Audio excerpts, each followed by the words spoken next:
first thing that you see when you wake up must be a question that asks you, what am I doing to stand in the way of the growth of my business?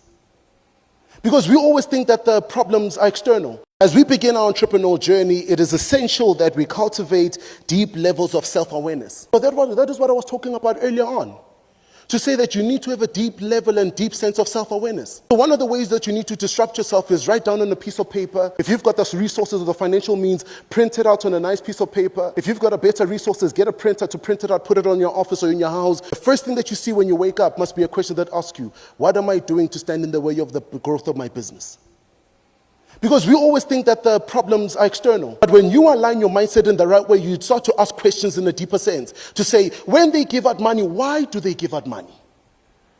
Because you need to then understand a couple of things. There's no one or any brand or any individual who does things for the sole sake of doing them. So when I talk about the fact that people don't just do things for the sole sake of doing them, but they do them because it benefits them. So I'll picture an example of you driving out of here and then you meet a homeless person and he asks you for 5 rand and you give him the 5 rand. The simple answer is that I gave him the 5 rand because he asked for bread, but you didn't give him the 5 rand because he asked for bread. You gave him the 5 rand because it's self-serving to your values. So your core values that you were raised with was that you give to those in need. And then you walk away with an important thing. What is that? Fulfillment. So your selfish win was the fulfillment.